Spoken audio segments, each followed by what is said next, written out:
నమస్తే SDV news కి స్వాగతం నేను సుధా బులెటిన్ల ముందుగా హెడ్లైన్స్ విశాఖ స్టీల్ ప్లాంట్ ను కాపాడిందెవరో పాడు చేసిందెవరో ప్రజలే గుర్తించాలి బీజేపీ ఎమ్మెల్సీ సోము వీర్రాజు సంచలన వ్యాఖ్యలు 4 ఏళ్ల క్రితం జరిగిన హత్య కేసును ఛేదించిన పోలీసులు 2 నిందితులు అరెస్ట్ ఇలాంటివి మరో 40 కేసులు ఉన్నాయన్న సిపి బాక్షి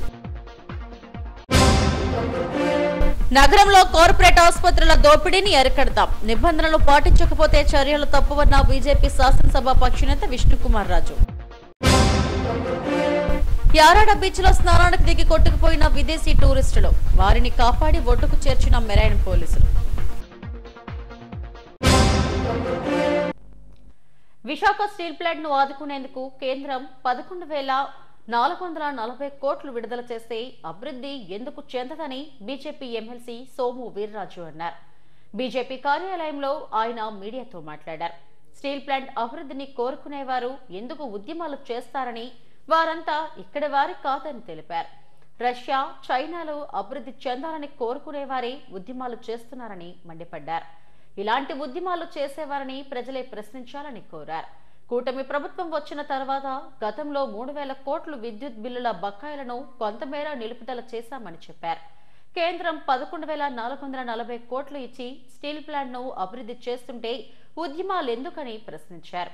కేసీఆర్ ఓ గుంటనక్క అని తెలంగాణ రాష్ట్రం కంటే ఆయన కుటుంబ సభ్యులే బాగుపడ్డారని మండిపడ్డారు. సీట్ల సంఖ్య తగ్గిపోతుందంటూ తమిళనాడు, తెలంగాణ రాష్ట్రాల సీఎంలు గగ్గోలు పెట్టడం హాస్యాస్పదంగా ఉందన్నారు. కేంద్రం నుంచి ఒక్క డ్రాఫ్ట్ కూడా ఇవ్వకుండా వీళ్ళెలా భయాందోళన చెందుతున్నారని మండిపడ్డారు. రాబోయే కాలంలో తెలంగాణలో కాంగ్రెస్, తమిళనాడులో డీఎంకే ఉండదని జోష్యం చెప్పారు. అభివృద్ధి అంటే ఏంటనేటువంటి విషయాన్ని సోదరులను అడిగారు. ఈ రాష్ట్రంలో స్కూల్లో పేరెంట్ కమిటీ ఉంటుంది. ఇది ఎప్పుడో వాజ్పేయి గారు ఉండగా పెట్టినటువంటి కమిటీ. దాన్ని ఆ బాబు గుర్తించి రాష్ట్రంలో ఉన్నటువంటి అన్ని పాఠశాలలో 1,000,000 మందిని ఒకేసారి కలిపి ప్రజాప్రతినిధులందరూ కూడా మధ్యాహ్నం భోజనం పథకాన్ని రుచి చూడాలి అని చంద్రబాబు నాయుడు గారు ఆయన బాపట్ల వెళ్ళి భోజనం చేశారు. ఎమ్మెల్యేలందరినీ కూడా మధ్యాహ్నం వెళ్ళి భోజనం చూడండి, ఇది అత్యద్భుతమైనటువంటి కార్యక్రమం. గతంలో ఉన్నటువంటి ఏ ప్రజాప్రతినిధి అయినా, ఒక ఎడ్యుకేషన్ మినిస్టరు ఈ విధమైనటువంటి కార్యక్రమాన్ని చేశారా?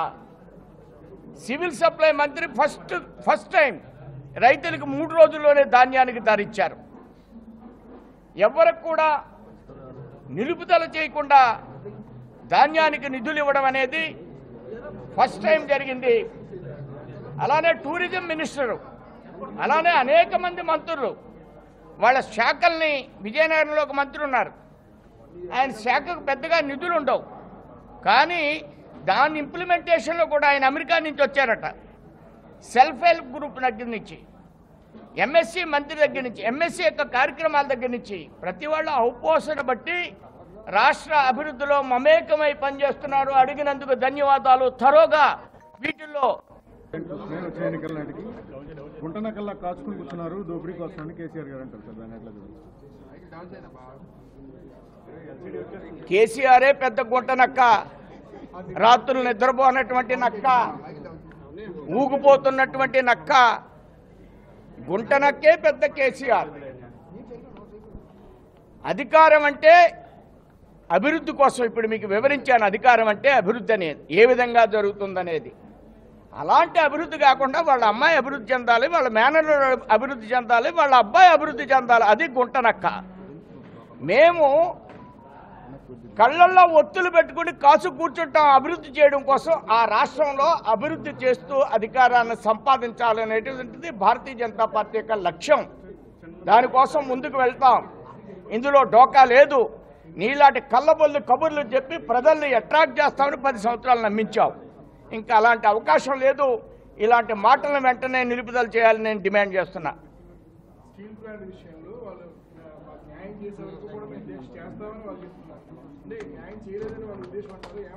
ఏమో అది మీరే అడగాలి. మేము 11,000 కోట్లు ఇచ్చారు కదా, మీకు లాభాల్లోకి తీసుకొచ్చే ప్రయత్నం చేస్తున్నారు కదా, ఉత్పత్తి బాగా జరుగుతుంది కదా, ఈ కార్మికులతోటే మీరు ఇంకా ఎందుకు కూర్చున్నారు ఇక్కడ అరక్క తిన్నాదని మీరు వారిని అడగాలి. నేను అడిగితే ఏం చెప్తాను? నేను చేయవలసిన కార్యక్రమం చేశాం. వారికి ముందే ఈ 11,000 కార్యక్రమం ముందే ఒక 3,000 కోట్లు బ్యాంకుల్లో అప్పుడే ఇబ్బంది పెట్టకండి. కరెంటు బిల్లు ఎక్కువ కాలం మేము వసూలు చేయమని చంద్రబాబు నాయుడు గారు. కార్మికులందరూ కష్టపడి పని చేయండి అంటే వాళ్ళు కష్టపడి పని చేస్తుంటే పాతతనంలో అలాగే డబ్బులు దొబ్బేయాలని అక్కడ కాసు కూర్చున్నారు. మీరు ఆశీర్వదించకండి, గట్టిగా మాట్లాడండి, వాళ్ళని అడగండి. ఏంటి ఇంత జరుగుతుంటే మీరు ఇంకా ఇక్కడ ఎందుకు కూర్చున్నారు? వాళ్ళు ఈ దేశ శక్తులు కాదు, వాళ్ళు ఎక్కడోళ్ళు కాదు. వాళ్ళు చైనా బాగోవాలనుకున్న వాళ్ళు, వాళ్ళు రష్యా బాగోవాలనుకున్న వాళ్ళు. వాళ్ళు 1100 కాకపోతే ఎన్ని కాలాలైనా సరే ఆ 2 దేశాలు అభివృద్ధి చెందినాయి.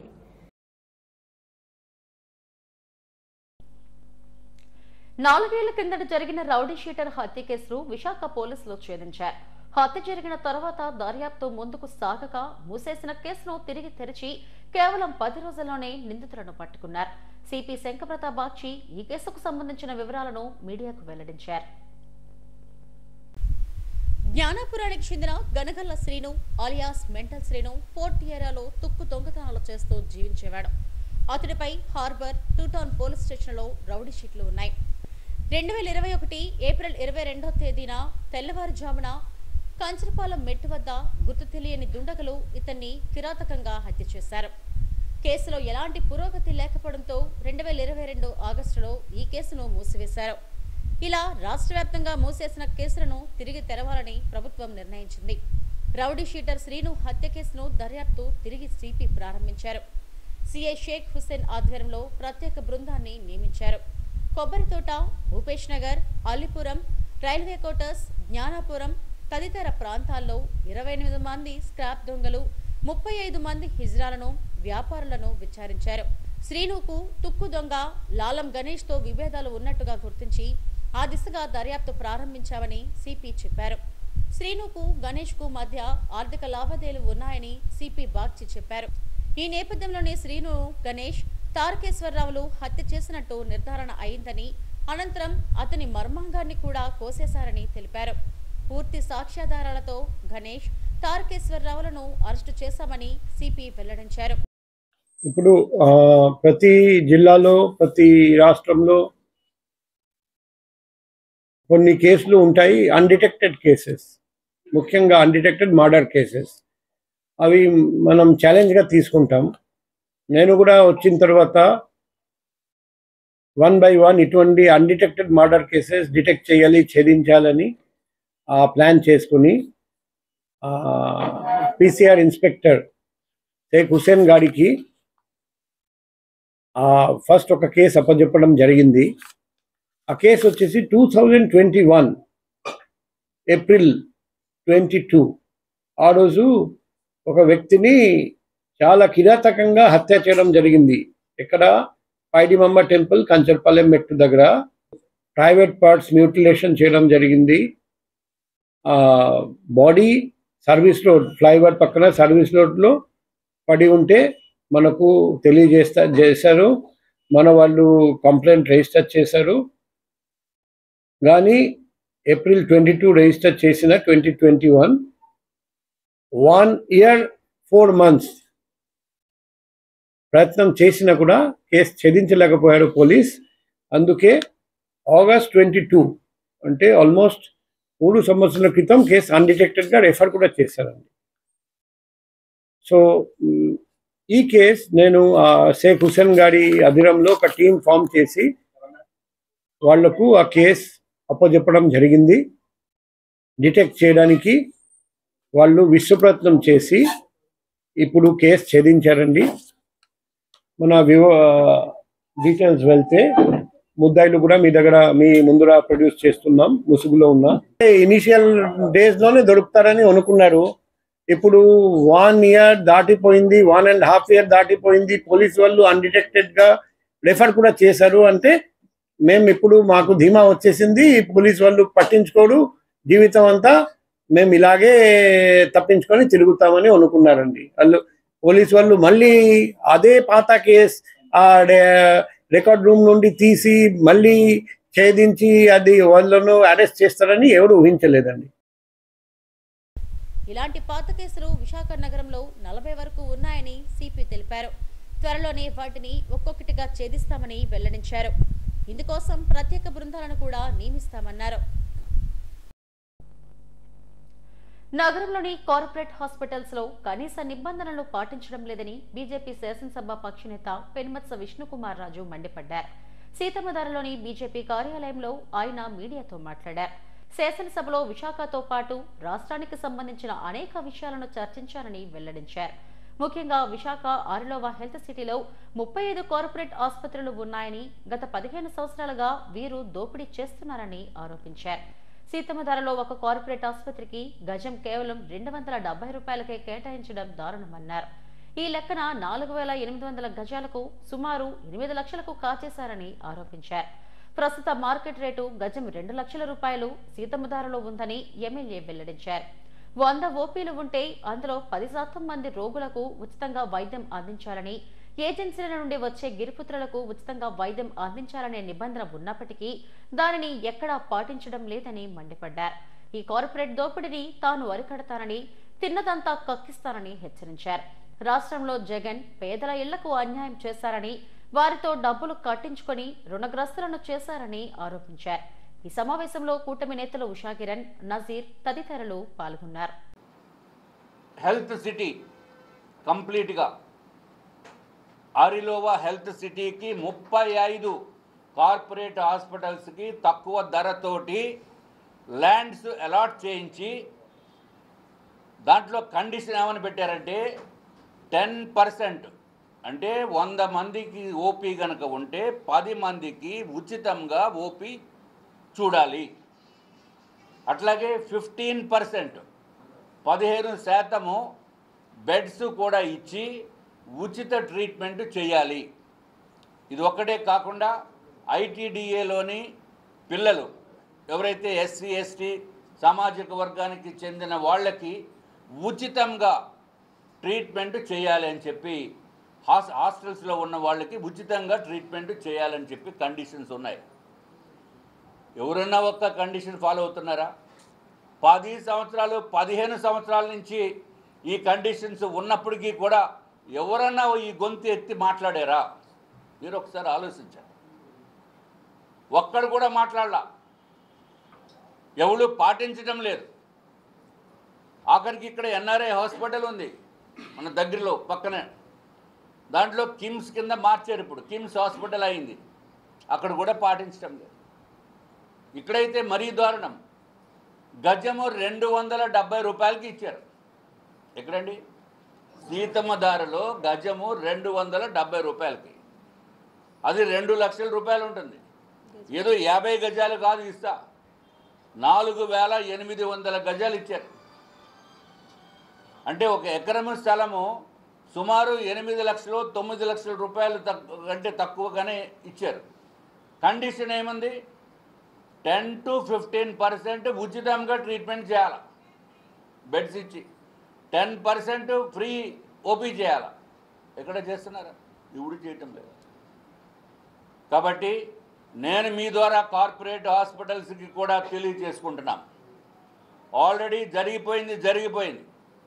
10 సంవత్సరాల నుంచో 15 సంవత్సరాల నుంచో మీరు దోపిడీ చేశారు. మీ దగ్గర తిన్నది అంతా కక్కించాలంటే నాలాంటి వాడైతే కక్కిస్తాను, కానీ అట్లీస్ట్ మీరు ఇప్పటి నుంచైనా సరే ఆ సిస్టమ్ని అడాప్ట్ చేసి ఏదైతే కండిషన్స్ ఫుల్ఫిల్ చేయాలో ఆ కండిషన్స్ ప్రకారము చేయవలసిందిగా మీ ద్వారా electronic media and print media ద్వారా నేను తెలియజేసుకుంటున్నాను. ఇదే విషయము అసెంబ్లీలో కూడా మనం ప్రస్తావించడం జరిగింది. ఉన్నాయి కండిషన్స్ సేల్ అగ్రిమెంట్లో కండిషన్ 11, కండిషన్ 12 అని. కండిషన్ 11లో ఫ్రీ ట్రీట్మెంట్ గురించి ఉంది. కండిషన్ 12లో ఏదైతే ఈ పిల్లలకి ఎవరైతే హాస్టల్స్లో ఉన్నారో వాళ్ళకి కూడా ఫ్రీ ట్రీట్మెంట్ చేయాలని ఉంది. ఈ 2 కండిషన్స్ సేల్ అగ్రిమెంట్లో కొంతమంది తీయించేశారు. డబ్బులు ఇచ్చా లేకపోతే పొరపాటున అనేది మనకి తెలియదు. మళ్ళీ వాళ్ళ పైన కూడా తప్పనిసరిగా రాష్ట్ర ప్రభుత్వము ఏపీఐసి అధికారులు రివైజ్డ్ అగ్రిమెంట్లు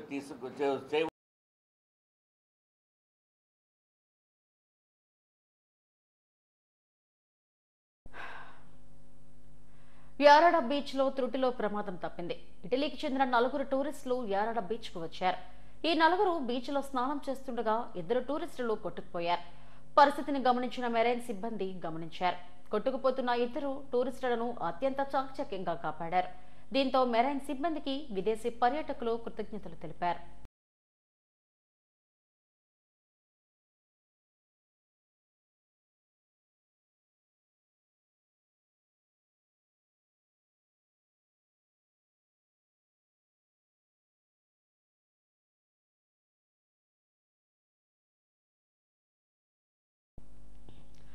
నూట 120 అడుగులు ఎత్తైన రథం కుప్పకూలిన ఘటన కర్ణాటకలో జరిగింది.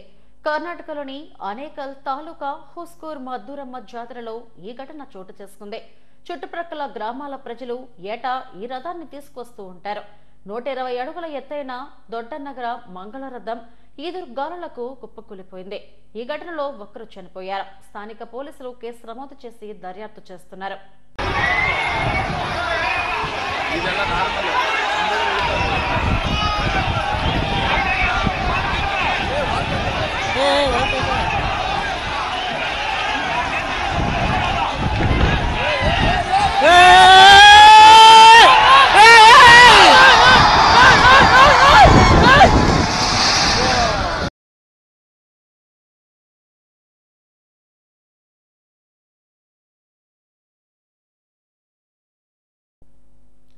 రిషికొండ బీచ్ కు బ్లూ ఫ్లాగ్ ను పునరుద్ధరించారు. కూటమి ప్రభుత్వం తీసుకున్న చర్యలు ఫలితాలనిచ్చాయి.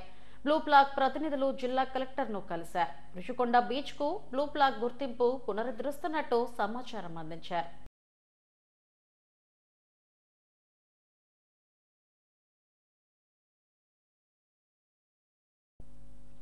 అర్చకులు పురోహితుల కోసం సొంత నిధులతో భవనం నిర్మించి ఇస్తారని ఉపకార్ చారిటబుల్ ట్రస్ట్ అధినేత కంచర్ల అచ్యుతరావు హామీ ఇచ్చారు.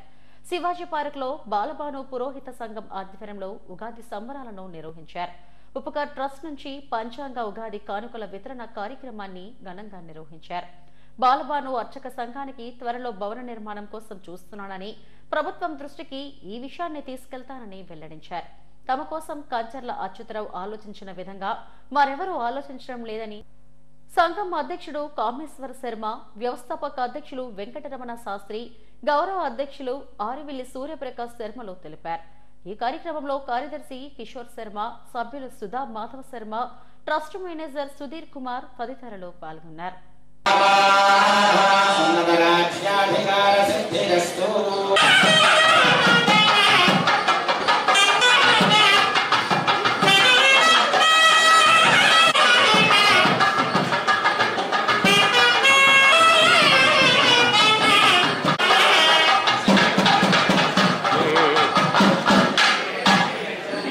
హీరో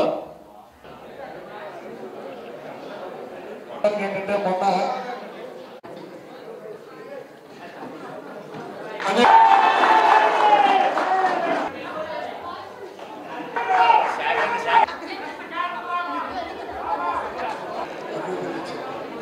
ఐదుగురేనమ్మా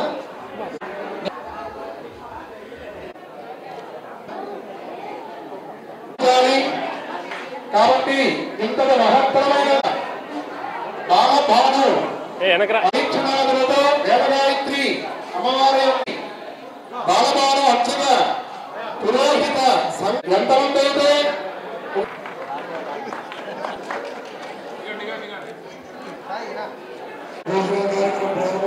అక్కడ సాధిస్తున్నాయి. మన బాలబాను సంఘానికి ఒక పర్వదనంగా ఈరోజు ప్రకటించవచ్చు. ఎందుకంటే ఇది ఈయన ద్వారా అది సాధ్యమైంది. తిరిగి కూడా ఆఖరికి సరిదా చేస్తాలే అని ఋషులముట్టు ఉండిపోయిన సంఘం కళ్యాణ మండపంలోనే చేయడం జరుగుతుంది. త్వరలోనే మేము లాస్ట్ ఒక మీకు ఇంకా మనసు తృప్తి సంతోషం కూడా ఉంటాయి అని నమ్మారు. మరి ఎవ్రీ ఇయర్ క్రీడల గురించి కానీ ప్రముఖ వ్యాఖ్యాత సినీ నటుడు ప్రదీప్ మాచిరాజు హీరోగా నటించిన చిత్రం అక్కడమ్మాయి ఇక్కడబ్బాయి ఏప్రిల్ 11వ తేదీన ప్రేక్షకుల ముందుకు రానుంది. మూవీ ప్రమోషన్స్ లో భాగంగా చిత్ర బృందం విశాఖలో సందడి చేసింది. దీపికా పిల్లై ఈ చిత్రానికి హీరోయిన్. అన్ని వర్గాల ప్రజలను ఆకట్టుకునే కథతో వినోదాత్మక చిత్రంగా నిలుస్తుందన్నారు. అంతకుముందు సింహాచలం వరాహలక్ష్మి నరసింహస్వామిని ప్రదీప్ దర్శించుకున్నారు. ఆలయ అధికారులు స్వాగతం పలికి దర్శన ఏర్పాట్లు చేశారు. పిక్చరైజ్ అయ్యాయి. సో ఐ థింక్ ఈ స్టోరీలోకి ఆయన చేసిన రోల్ ఇంకెవరు చేసినా కాదు కానీ ఆయన చేసిందే సూపర్గా వచ్చింది. సార్ ఈ సినిమాలో క్లైమాక్స్లో అయిపోద్ది సార్. అది నిజంగానా సార్? ఏదైనా ఏప్రిల్ 11 తర్వాతే సార్. ఏప్రిల్ 11 వరకు సార్. అవును సార్. అంటే ఆయనకి భలే కుదిరింది సార్. రిలీజ్ ముందు పెళ్ళి అలా కుదిరింది సార్, నాకు కుదరలేదు. But definitely sir last 1 year నేను ఇందాక చెప్పినట్టు whole team is my friends కాబట్టి మేమంతా ఇందులోనే ఇన్వాల్వ్ అయ్యి ఉన్నాం. ఐ థింక్ మేమందరం మా పర్సనల్ లైఫ్స్ అవి ఇవి అన్నీ 1.5 years అసలు ఏం లేవు, దీని మీదే ఉన్నాం మేము. ఎందుకంటే ఫస్ట్ టైం ఆపర్చునిటీ వచ్చింది కదా సార్. అలా కుదరకపోయినా ఆవిడ వైజాగ్ తీసుకొచ్చి చేసుకుంటాను. ఉందండి ఎందుకంటే ఆ ఊరికి రాజకుమారి దీపికా గారు. సో అలాంటి రాజకుమారి ఉన్న ఊర్లో వాళ్ళకున్న కండిషన్స్ ప్రకారం నా కళ్ళకు గంతలు కట్టారు. సో అలా కళ్ళకు గంతలు కట్టి నా చేత ఏ పనులు చేయించారనేదే అసలైన ఫస్ట్ హాఫ్. సో అలా కళ్ళకు గంతలు కట్టి ఆ పనులు చేయగలరా అసలు ఎవరైనా? అలాంటి కండిషన్స్ నాకు పెట్టిన ఊరు అది. అందుకనే సాంగ్లో ఆ బిట్ని అలాగే ఉంచాం. అది యాక్చువల్లీ కథలో పార్ట్, బట్ ఇలాంటి క్వశ్చన్ రావాలని కోరుకున్నాం. అమ్మాయి అయితే అది రీచ్ అయింది, నేను కళ్ళగంతలు ఎందుకు కట్టుకున్నానని. సో అదే మా ఫస్ట్ ఆఫ్ సార్, నేను కళ్ళగంతలు ఎందుకు కట్టుకున్నానని. ఏంటి సార్? అవునండి, సినిమాలో కూడా అలాంటిదే జరిగిందండి. ట్రైలర్ చూస్తే మీకు కూడా అర్థమైపోతుంది. మరికొద్ది రోజుల్లోనే ట్రైలర్ తీసుకొస్తున్నాం. అండ్ మేము ఇలాంటి కట్ అలా ఉండాలి అనేది కాదు, చక్కగా కథే చెప్పాలనుకున్నాము. ట్రైలర్లో మేము కథే చెప్పబోతున్నాం సార్. డెఫినెట్లీ ఆపర్చునిటీ వస్తే ఎప్పుడు ఎంటర్టైనర్ సినిమాలే చేయాలని నేను అనుకుంటున్నాను. అంటే ఎవరైనా సరే ఎంత స్ట్రెస్లో ఉండి ఒక టికెట్ కొనుక్కుని థియేటర్కి వచ్చి సినిమా చూడాలనుకున్నప్పుడు వాళ్ళకి ఏదో ఫ్యాక్టర్ ఉండాలి. సో నేను వాళ్ళని ఎంటర్టైన్ చేస్తానని నమ్మితే, అంటే ఇంట్లోని లేడీస్ కానీ, అత్తలు, పిన్నిలు, బాబాయిలు, అంకుళ్ళు, ఆంటీలు అందరూ ఓకే మన ప్రదీప్ సినిమా వచ్చి మన ఇంట్లో అబ్బాయి కామెడీ మాకు ఇష్టము, మేము అతని సినిమా చూద్దామని ముందుకు వచ్చినప్పుడు థియేటర్లో వాళ్ళకి అదే ఇవ్వాలనుకున్నాను. అందుకే ఎంటర్టైనింగ్ సబ్జెక్ట్స్ ఏం వచ్చినా తీసుకుందాం అనుకున్నాను. ఢిల్లీ హైకోర్టు న్యాయస్థానంలో న్యాయమూర్తిగా పనిచేస్తున్న జస్టిస్ వర్మ నివాసంలో కాలిపోయిన నగదు వీడియోలను సుప్రీంకోర్టు విడుదల చేసింది. తనను భగ్నం చేయడానికి కుట్ర జరిగిందని జడ్జి వర్మ ఆరోపించారు. నగదు లావాదేవీలన్నీ బ్యాంకింగ్ ఛానల్స్ ద్వారానే జరిగాయని జస్టిస్ వర్మ వివరణ ఇచ్చారు. దీనిపై 3 సభ్యుల కమిటీని సుప్రీంకోర్టు ఏర్పాటు చేసింది. ఈ వీడియోను Delhi police commissioner Delhi high court ప్రధాన న్యాయమూర్తికి అందజేశారు. ప్రస్తుతం ఈ వీడియో సోషల్ మీడియాలో వైరల్గా మారింది. ఉద్దేశపూర్వకంగా ఇరికించే కుట్రగా జస్టిస్ వర్మ ఆరోపించారు.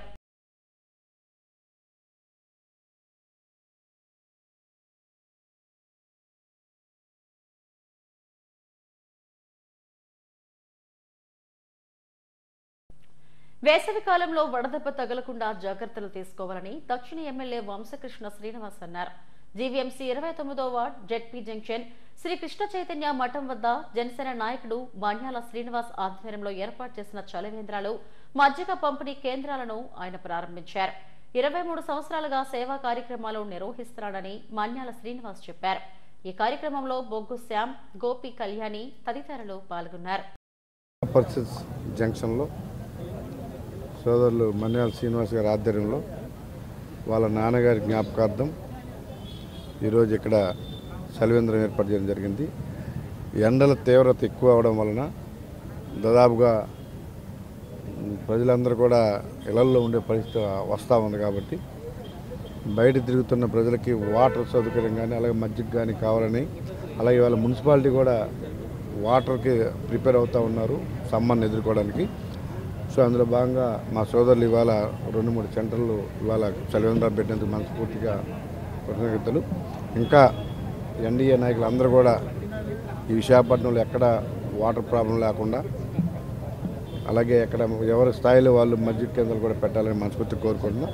మా సోదరులు పెట్టినందుకు ప్రత్యేకమైన ధన్యవాదాలు. భవిష్యత్తులో ఇంకా దినదినాభివృద్ధి జరిగే విధంగా మీ అందరి దీవెనలు అందించాలని కోరుకుంటున్నాను. ఇప్పటికీ మా నాన్నగారి పేరు మీద ఈ సొసైటీ ఏర్పాటు చేసి ఈ సేవా కార్యక్రమం ఏర్పాటు చేసి ఇప్పటికి ఇది 23వ సంవత్సరం ఇది. అంతేకాకుండా మా నాన్నగారి పేరు మీద మా సొసైటీ పేరు మీద మేము పలు సేవా కార్యక్రమం చేపడుతున్నాము. అందులో భాగంగా ఉచిత స్వర్గరథం అని ఒక లాస్ట్ జర్నీ వ్యాన్ ఏర్పాటు చేసి వార్డులోని చుట్టుపక్కల ఎవరికి చనిపోయినా ఉచితంగా సేవ చేసి ఉచితంగా సర్వీస్ చేసి వాటిలో పబ్లిక్ మనల్ని పొందుతున్నాము. రానున్న రోజుల్లో మా సొసైటీ తరపున మరిన్ని సేవా కార్యక్రమం చేయాలని, మరింత ప్రజలకు చేరువగా ఉండాలని ఈ ఉమ్మడి పార్టీ తరపున మేము ప్రజల్లోకి మా ఎమ్మెల్యే గారి పిలుపు మేరకు ప్రజలకి ఈ వేసవిన అవకాశం ఉన్నంత వరకు పలు చోట్ల ఈ చలివేంద్రాలు ఏర్పాటు చేసి వాటర్ మజ్జిగని ఏర్పాటు చేసి ప్రజలకి దగ్గరగా ఉండాలని సేవ చేయాలనే ఉద్దేశంతో ఆయన పిలుపు మేరకు ఆయన ఆదేశాల మేరకు ఈ కార్యక్రమం నిర్వహించడం జరిగింది. రానున్న మరింత సేవా కార్యక్రమం చేస్తామని ఈ ఎన్డీఏ కూటమి తరపున మీ అందరం ఈ కార్యక్రమం ఇచ్చేసిన ప్రతి మినిమం పెన్షన్ ఇవ్వాలని కోరుతూ ఈ నెల 25వ తేదీన పాతగాజువాక శ్రీ కృష్ణ యాదవ కళ్యాణ మండపంలో జరిగే సభను జయప్రదం చేయాలని ఈపీఎస్ 95 కమిటీ నేతలు పిలుపునిచ్చారు. గాజువాక చిరగంటేడలో పింఛనర్ల సమావేశం నిర్వహించారు. నేషనల్ యాసిటేషన్ కమిటీ కార్యదర్శి అప్పారావు, అధ్యక్షుడు అశోక్ రావత్, ఉరుకోటి బాబురావులు మాట్లాడారు. తమ డిమాండ్ల సాధన కోసం పింఛన్దారులందరూ ఐక్యంగా పోరాడాలని పిలుపునిచ్చారు. 25వ తేదీ సమావేశానికి అధిక సంఖ్యలో పింఛనర్లు తరలి రావాలని పిలుపునిచ్చారు. నేషనల్ యాసిటేషన్ కమిటీ ప్రతినిధులందరూ కూడా రేపు 25వ తారీఖు మార్చి నెల ఈ నెల 2025 ఉదయం 10 గంటలకు పాతగాజువాక దరి శ్రీకృష్ణ యాదవ కళ్యాణ మండపంలో పెన్షనర్ల యొక్క మీటింగు జరుగును. కాబట్టి ఈ మీటింగుకు అనేక మంది పెన్షనర్లు భారీ ఎత్తున పాల్గొనవలసిందిగా నేషనల్ యాసిటేషన్ కమిటీ వైజాగ్ తరఫున మేమందరినీ కోరుతున్నాము. అలాగే ఈ యొక్క మీటింగుకు చాలా చాలా ప్రాముఖ్యత ఉంది. ముఖ్యంగా హయ్యర్ పెన్షన్ వాళ్ళు చాలా కష్ట నష్టాలు పడుతున్నారు.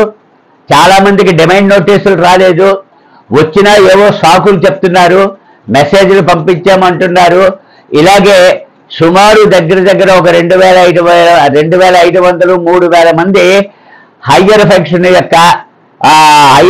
యొక్క అప్లికేషన్స్ రిజెక్ట్ చేయబడింది. సర్వీస్ చేయలేని పర్సన్స్కి 4,000 3,000 మరి స్టేట్ గవర్నమెంట్లో అందజేసే పరిస్థితుల్లో అంటే వాళ్ళకి ఇస్తున్నారు నీర్స్ కాదు. కానీ ఈ కంపెనీ కోసం దేశ అభివృద్ధి కోసం పనిచేసినటువంటి రిటైర్డ్ ఎంప్లాయీస్ కోసం మరి 7,500 మినిమం పెన్షన్ ఇవ్వాలి అలాగని చెప్పి మరి దాంతో పాటు డిఏ కూడా పెరిగినటువంటి డిఏని కూడా ఎంప్లాయీస్కి ఇవ్వాలని, మరి హెల్త్ కార్డులు కూడా ఎంప్లాయీస్కి మరి సప్లై చేయాలి అలాగని చెప్పేసి మరి ఈపీఎఫ్ 95 సందర్భంగా మరి agitation committee national agitation committee మరి ఇక్కడ చేస్తున్నారు. మరి కేంద్ర ప్రభుత్వం కూడా దీన్ని దృష్టిలో పెట్టుకొని సుప్రీంకోర్టు ఇచ్చినటువంటి తీర్పును కూడా మరి ఈ రోజు వరకు కూడా అమలు చేయకపోవడం అన్నది చాలా దౌర్భాగ్యంగా భావిస్తూ ఇప్పటికైనా సరే కేంద్ర ప్రభుత్వం కళ్ళు తెరిచి రిటైర్డ్ ఎంప్లాయీస్ అందరికీ కూడా ఈపీఎఫ్ 95 వర్తించే విధంగా కార్యక్రమం చేయాలని చెప్పి. హెడ్లైన్స్ మరోసారి. విశాఖ స్టీల్ ప్లాంట్ ను కాపాడిందెవరో పాడు చేసిందెవరో ప్రజలే గుర్తించాలి. బీజేపీ ఎమ్మెల్సీ సోము వీర్రాజు సంచలన వ్యాఖ్యలు. 4 ఏళ్ల క్రితం జరిగిన హత్య కేసును ఛేదించిన పోలీసులు, 2 నిందితులు అరెస్ట్. ఇలాంటివి మరో 40 కేసులు ఉన్నాయన్న సిపి బాక్షి. నగరంలో కార్పొరేట్ ఆసుపత్రుల దోపిడీని అరికడతాం, నిబంధనలు పాటించకపోతే చర్యలు తప్పవన్న బీజేపీ శాసనసభ పక్షనేత విష్ణుకుమార్ రాజు. యారాడ బీచ్ లో స్నానానికి దిగి కొట్టుకుపోయిన విదేశీ టూరిస్టులు, వారిని కాపాడి ఒడ్డుకు చేర్చిన మెరైన్ పోలీసులు. ఇవి ఇప్పటి వరకు నా బులెటిన్ అప్డేట్స్. మరిన్ని వార్తా విశేషాల కోసం చూస్తూనే ఉండండి SDV న్యూస్. నమస్తే.